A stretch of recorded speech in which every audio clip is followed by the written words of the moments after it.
All right, continuing on to number 3, says the picture of the hillside on the right is an enlargement of the picture on the left. The pictures are not drawn to scale, so we need to use the measurements that they gave us.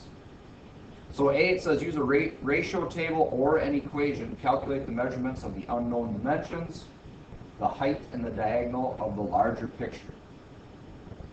Okay, so I'm going to go back to what I know is always going to work for me, and that is a proportion. So I know that I have the widths of both pictures here. I know the width of the little one is 6. I know the width of the big one is 9. So what I can do here is I can just set this up as the little one to the big one. So now I know that the little one has a width of 6 and the big one has a width of 9. So if I want to find the height of the big one, well, I know the height of the little one here is 8. So I'm going to put that 8 in for the little one. And I don't know what the height of the big one is. So when I cross multiply divide here, 6 times x is 6x, 9 times 8 is 72, divide by 6, 72 divided by 6 comes out to 12. So now I know that the height of this big picture here is 12 centimeters. Okay, so that's this one right here. Now I can do the same thing for the diagonal. Again, I'm just going to keep it little over big, and I'm going to use the one I know. I know the width of the little one is 6, the width of the big one is 9. Now I'm going to set that equal to the proportion for the diagonals. So I know the diagonal of the little one right here is 10. So I'm going to put that with the little one. And the diagonal of the big one, well, that's what I don't know. That's my unknown. So 6 times x again, 6x. 9 times 10 is 90.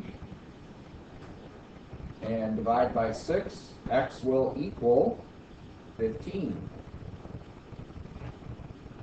So now I know that my diagonal up here is 15 centimeters. Okay, and that's how we can solve that. Okay, for 3C, it says what mistake has been made in this following statement and say why. When the picture is enlarged, the height will be 11 centimeters. Because the width is 3 centimeters longer, the length of the diagonal will be 13 centimeters. So what that statement is saying is they're just going to add 3 to all the dimensions. Okay? Now, this is not going to be true, and the reason is this, because if you add the same number to each dimension, it will distort the image because it's not proportional to the original. If you want to keep it proportional to the original, you need to multiply each dimension by the same number. Okay, so that's why that's how that's going to work. Okay, moving on to number 4, it says look again at the photos in the beginning of this lesson. Even though all 3 of the photos are different sizes, their shapes look the same. Say why? Well, the reason is because the ratio of height to width is the same for all 3, so the shapes are similar and not distorted. Again, they were multiplied by the same number each time. Each dimension was. So it keeps them similar and it doesn't stretch them vertically or horizontally.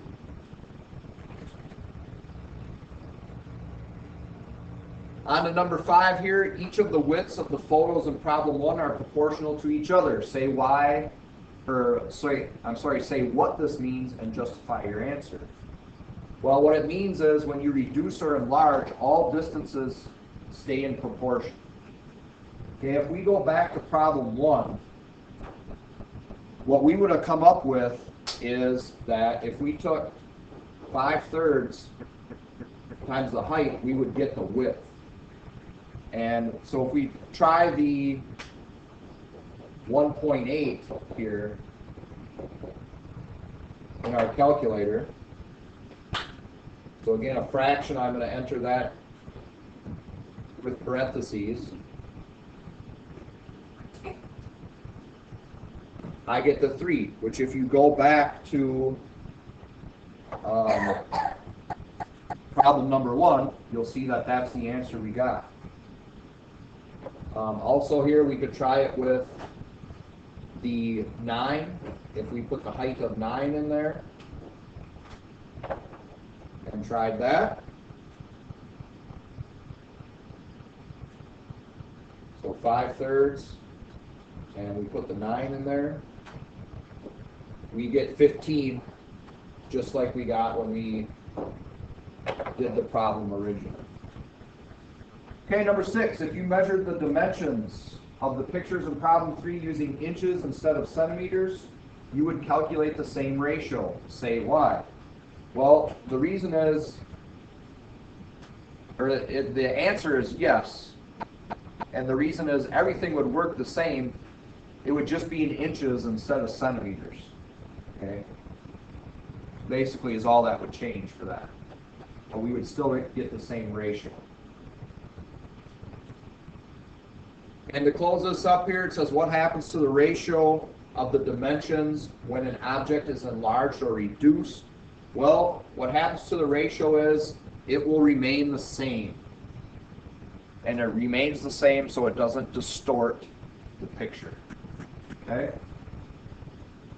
When you're finished here with the notes, bring them to me so I can check them for you, or to another staff member in the room so they can check them, and we'll get you the homework sheet and you can get that completed.